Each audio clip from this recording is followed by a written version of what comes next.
large part on top. The cortex is the outer layer. It's all gray matter. Okay, gray matter are the bodies and the dendrites, right? There may be some axons there too, but they tend not to be myelinated. Okay, which is why they're gray, not white. Does that make sense? Okay, it turns out that as you're growing, the bodies and dendrites outgrow the axons. Why? Because there's just more mass to the bodies and dendrites than there is to the axons. Okay? And because of that, you have to figure a place to put all that extra layer, that top layer.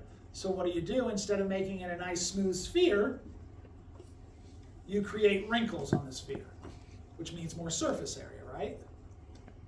Okay, so that's how you deal with it, is you create these wrinkles, and those wrinkles are kind of pushed together. There's not a lot of space between them. Okay, the mounds are called gyri, the valleys are called sulci. Okay, so the sulci are really narrow, the gyri are kind of flat and wide. Okay, does that make sense? In Alzheimer's, those gyri begin to get smaller and the sulci begin to get wider. Does that make sense? Okay, what's happening is you're losing brain mass.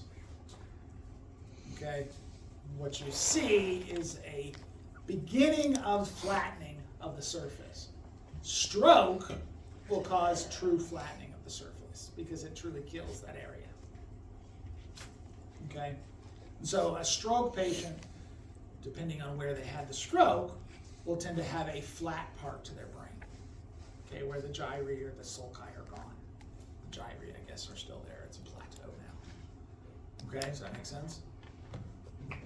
Okay, and so that's one way to tell. That's the one you can actually look at in a person because you can do an MRI and see it. Okay, the other two are hard to find in a person that's alive because you need a biopsy of their brain. Okay, neurofibrillary tangles. Okay, otherwise it's a protein called tau that causes things to kind of like tie up. Okay, these guys tend to break the ability for things to go in the right direction, so you lose the connections to the right areas. And then beta amyloid plaques become almost so beta amyloid is a protein. It gets cut incorrectly. It comes out of solution and it becomes this insulation, which blocks signals. Okay? Both of those end up in people's brains who have Alzheimer's. Okay? Does that make sense? But you can't see them on a person who's alive. So those are only found post-mortem. At least so far. They are looking for different blood chemicals that would point to that. Once again, I'm not sure why diagnosing Alzheimer's really doesn't help you. Okay? They can put you on medicine, but they're going to put you on the same medicine no matter what it is. Okay? Treatment possibilities, they're trying to get rid of beta amyloids, they're trying to figure out how to keep these tangles from occurring. There are some promising things. Okay, the problem is usually it has to be done really early. And they don't know that they have it when it's really early. So it's kind of difficult. Maybe if someone was already had a family history or something.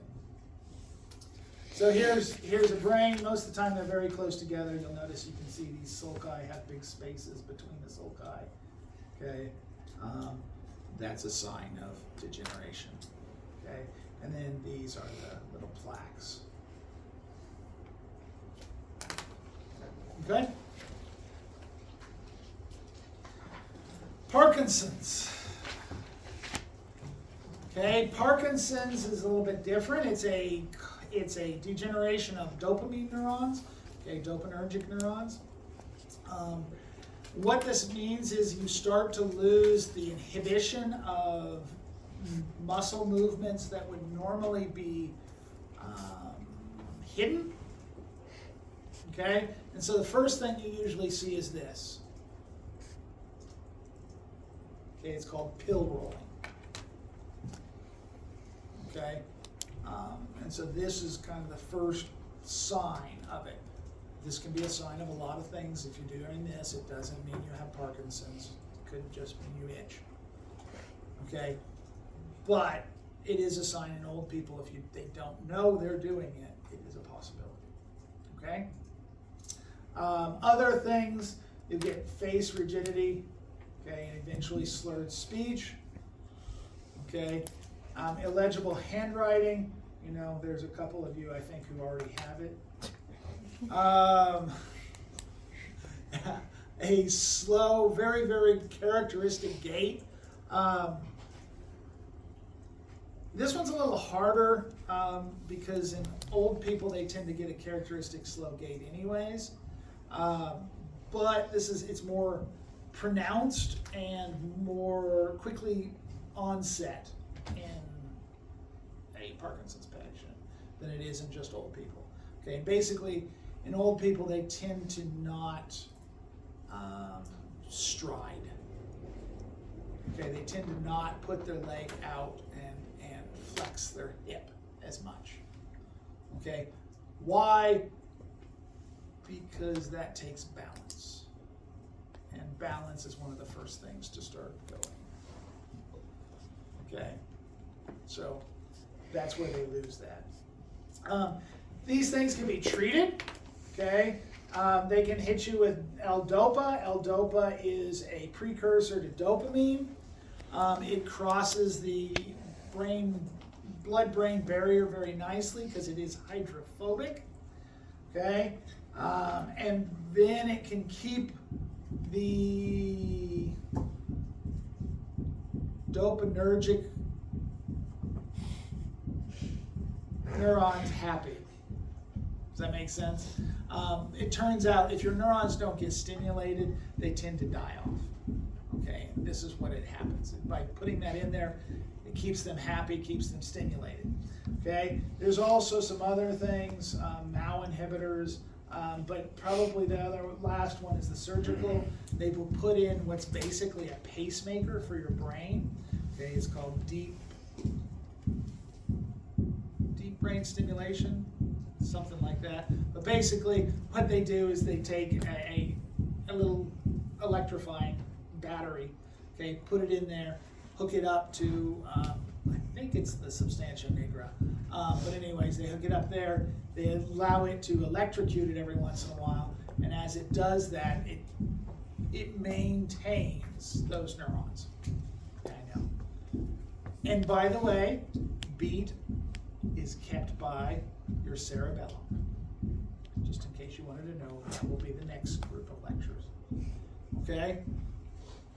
And he's not keeping a great beat. He seems to be dying too.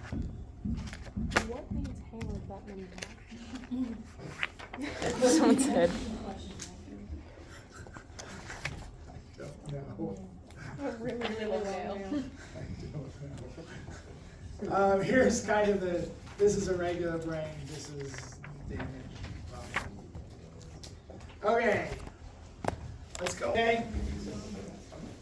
So first off, the part of the brain that humans they're not the only species, but one of the more advanced species in is the growth of the cerebrum. Okay, the cerebrum is that big mushroom part on top that has all the wrinkles, right? Okay, that is where your conscious thought is, as well as sensing a lot of your different stimuli. Okay, so you have two hemispheres, right hemisphere and left hemisphere. Right is conveniently on the right side of your body, and left conveniently on the left side of your body. You might say that's convenient, except for the fact that they actually are switched in which they control and what they read. Okay, so The convenience ends with the side. Okay? Gyri are the bumps. Sulci are the valleys. And like I said, it happens because of the growth of the gray matter. As it gets larger, you have to find a place for it, so you create wrinkles on the brain. And this is both in the cerebrum and the cerebellum, by the way. The cerebellum has the same structures, called something different. They're called folia. Okay? You have a divider down the middle called the longitudinal fissure, so that the right and left cerebrum is totally separate, with the exception of 3 connectors. Okay? These are white matter connectors where cords go between the sides. The first one is called the corpus callosum. This is the big one. There are 2 others called the anterior and posterior commissures.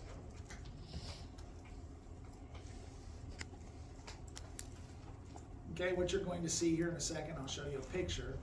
Okay, and you'll see that the anterior and posterior commissures are little tiny, and the corpus callosum is huge comparatively. Okay? Oops. The cerebellum, often called hindbrain, okay, is located below and posterior, below the cerebrum, posterior, okay, or caudal to the brainstem. The cerebellum is much smaller. It kind of looks like ground turkey. I know, that's a very odd comment, but wait until you see it. You'll look at it and go, yeah, that does look like ground turkey.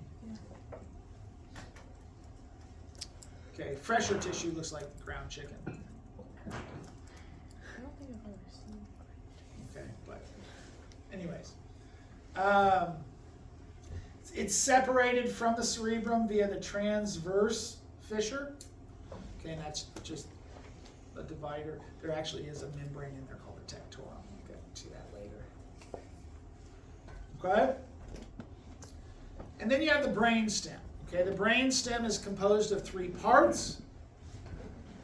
Dropping down from the cerebrum, we have the mesencephalon, otherwise known as midbrain.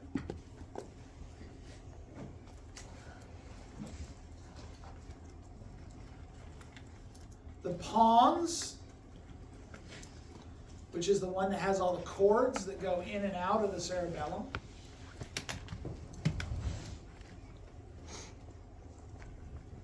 And the medulla oblongata.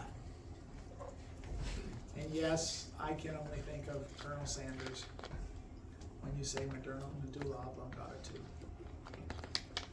guys don't know. Have you guys not seen Waterboy? God. You have to watch Waterboy.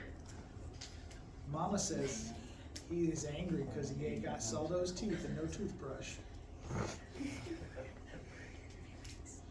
So, yeah. But anyways, and I have no idea if alligators have enlarged medulla oblongatas. I cannot answer that. I don't know. Okay? Sorry. That's all I can think of when I say medulla oblongata.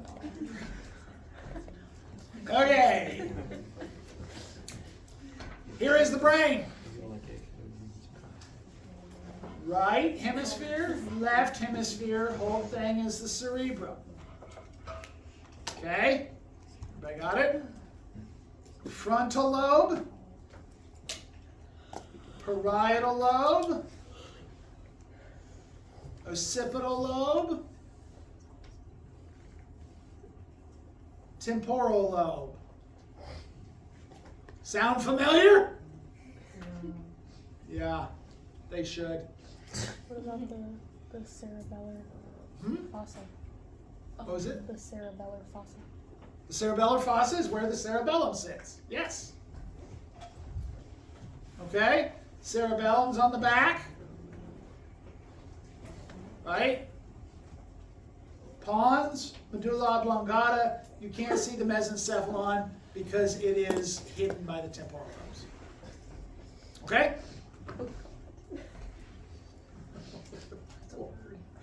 Mesencephalon? No. Medulla oblongata? Okay, so here's a cut down the center. Okay? Just a couple things. Oh, actually, let's go back. Sorry. Right here, this is an important thing. There is a pretty much distinctive central sulcus, okay, in all human brains. Don't go looking for it on the pig or the sheep brain. They are stupid as hell. They don't have one. At least not a consistent one. Okay? But in humans, there's a pretty consistent central sulcus. That central sulcus is the separator between the frontal and the parietal lobes. Okay? And the gyre in front of it is called the precentral gyre. The gyre behind it is called the postcentral gyre. The precentral gyre is motor. Okay, all of your motor commands are going to originate from there, depending on whether it's speech or not. Okay?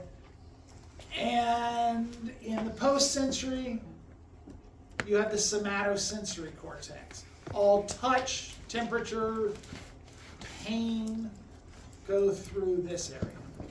Okay, this is what reads them. That makes sense? Okay, and that's part of the parietal. Now, into the cut. Okay, same thing, but now we can see this big white thing. That's the corpus callosum. Those are all the cords going between the two hemispheres. And then we have this one right here, which is the anterior commissure, and this one right here, which is the posterior commissure. You'll notice the corpus callosum is much, much bigger, right? Okay, so we'll stop and give kind of a little story / bad news for some people, I guess. Yeah, well, for the most part, we use medicine. Okay, other things we see here. Okay, so first off, this region right here underneath that is called the diencephalon. Okay, the diencephalon is the lowest portion of the cerebrum. Okay, it is below conscious. Whereas everything above that is conscious. Okay? Or let's say has the potential of being conscious. Okay? Inside the diencephalon, we have the thalamus. The thalamus is your relay station. Everything going into the brain, let's say all sensory information is going to go through it and be directed to where it needs to go. Okay? That may be multiple different places. Okay? Everything motor is going to go down through it and maybe go to multiple places from there. Okay? So, kind of oftentimes considered your, I don't know, bus depot. Okay, where things come in and get connections to different places. Okay? Does that make sense? Okay? Below that, we have this triangle right here. This triangle is the hypothalamus. The hypothalamus is your highest order control of sympathetic and parasympathetic. It is what controls your mood. It is what controls your hunger and thirst. It is what controls your thermostat. It has a lot of control. Okay? As we drop down further, this region right here is called the mesencephalon, or midbrain. A little more primitive. Now we control things like eye movement reflexes, hearing reflexes, so that when something moves out of the corner of your eye, you look towards it, or if you hear something, you look towards that. Okay, things like that, as well as respiratory centers. We drop down a little farther. We have the pons. The pons is mostly cords back. to the cerebellum. Okay, but it also has some centers, including respiratory centers, okay, and cardiovascular centers. And then we get as low as we can go to the medulla oblongata. The medulla oblongata has centers that control vasodilation, heart rhythm, breathing, regurgitation, okay, things like that. Okay, really low things that you have no control over yourself. Now that's not quite true. You can overpower them. Okay, you can overpower your pulmonary centers. In other words, hold your breath. Okay, but eventually it will win. Okay, does that make sense?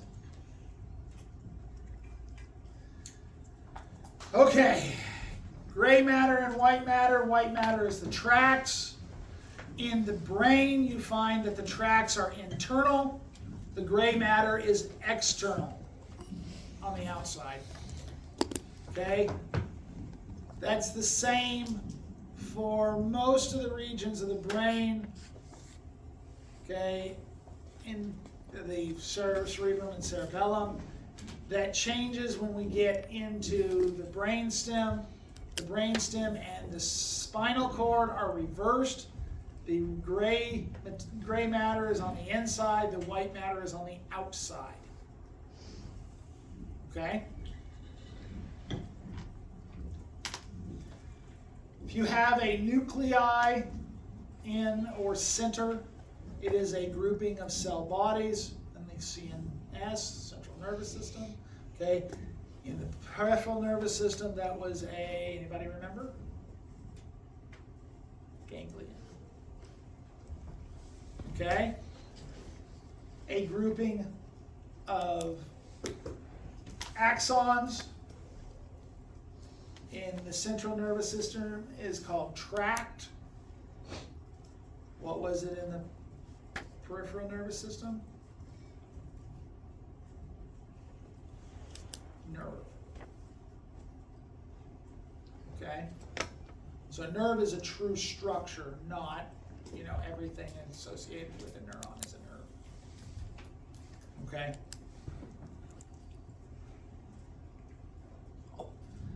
Okay, so this is a section of your brain. Okay, it shows a couple of things. First, we start with the meninges. Okay, meninges are 3 layers that cover your brain. We'll start on the inside, right on the brain. Okay, you have the pia mater, which literally means soft mother.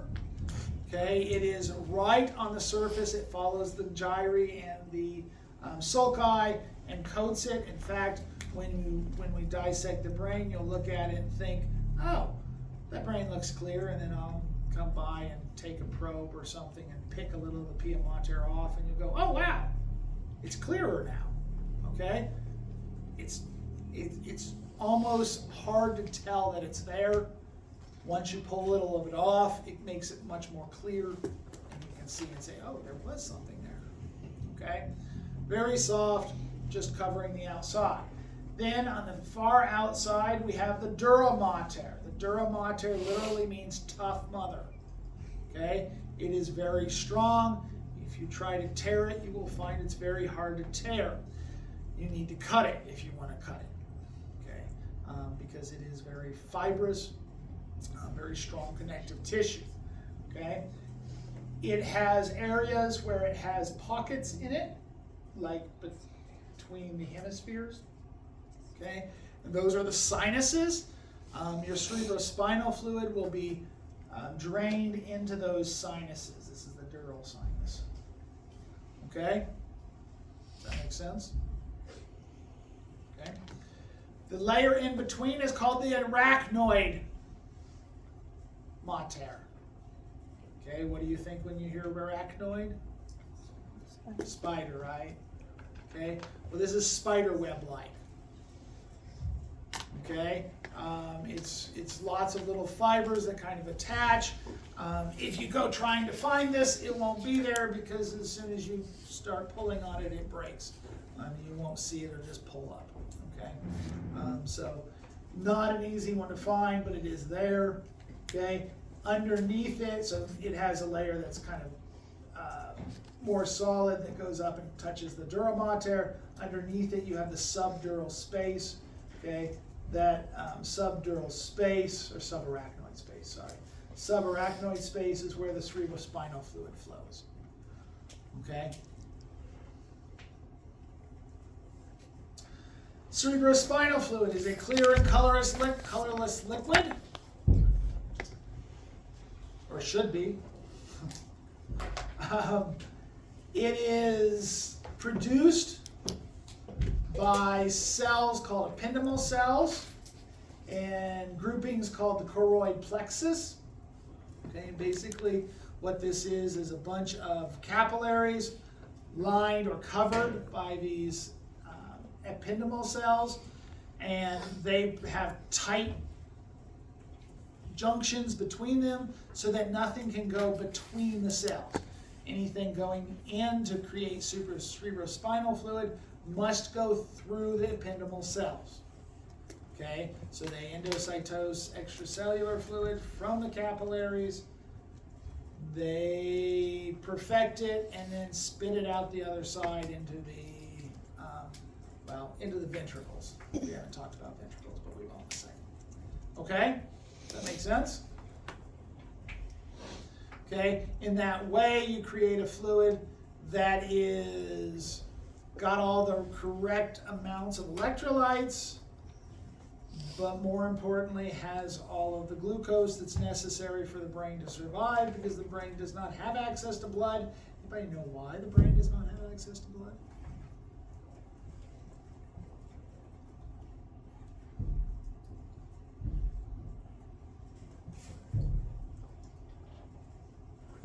Well, did you notice? No, you haven't noticed. A lot of the same things that are neurotransmitters are also hormones.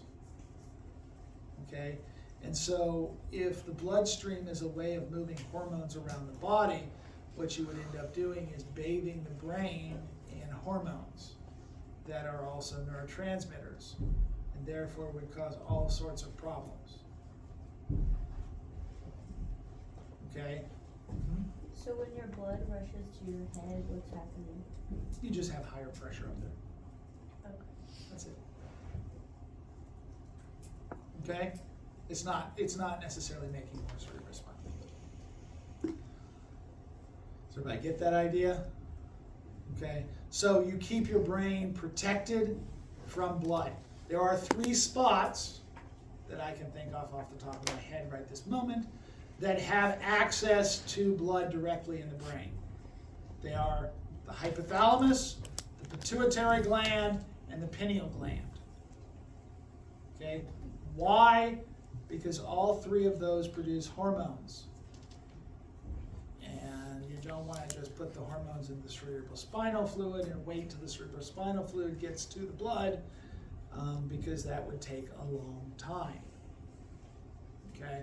So instead, those have access directly to blood. Does that make sense? Everywhere else, the blood vessels are blocked off. In fact, the endothelial layer of the blood vessel actually has tight junctions, so it won't leak. Okay? So your cerebrospinal fluid has a little more sodium and chloride, a little less potassium, calcium, glucose than plasma, and very, very, very little protein. It's kind of close with extracellular fluid. Okay? Which is not a surprise because, once again, it comes from extracellular fluid. Okay? Just made by those ependymal cells. This is a picture of ventricles. Okay? These are empty spots in the brain. They are not empty. They are filled with choroid plexus and cerebrospinal fluid, but they don't have brain matter in them, and that's why they're called empty spots. Okay?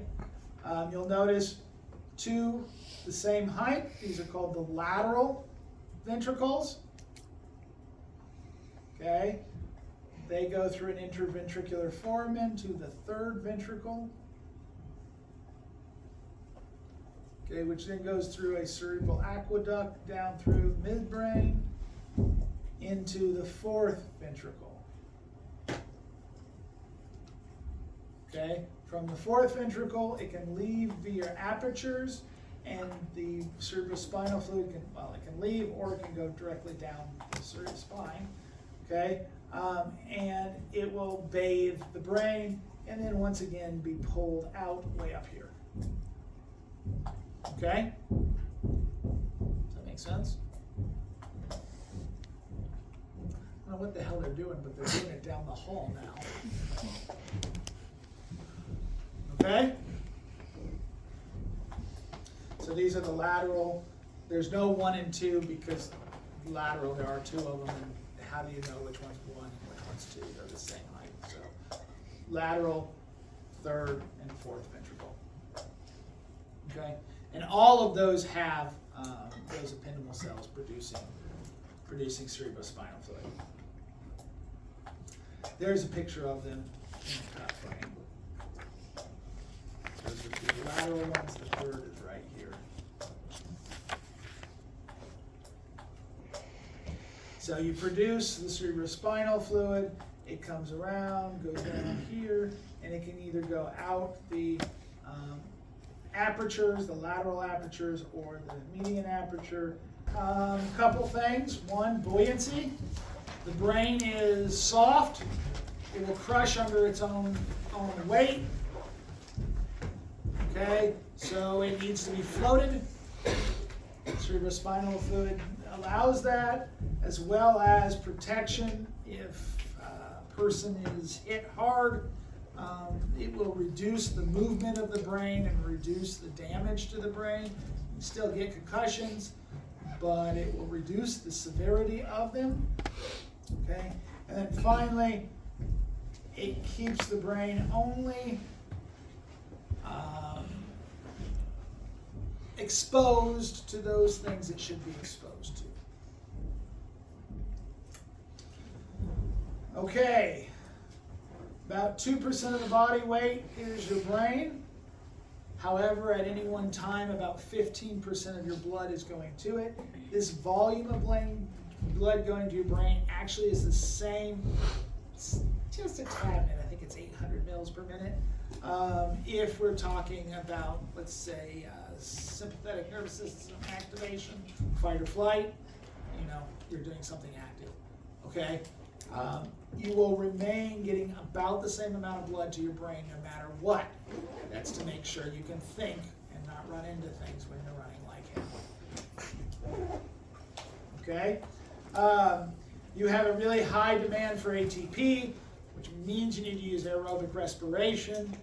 Okay, so you have to have fresh oxygen and glucose going to your brain. If you get it interrupted for about 10 seconds, it can cause loss of consciousness. Do it for 1 to 2 minutes, we can have some neural function impairment. Do it for 4 minutes and your brain starts to die. Okay? And it will flatten out if it's like a stroke. Those nice gyri will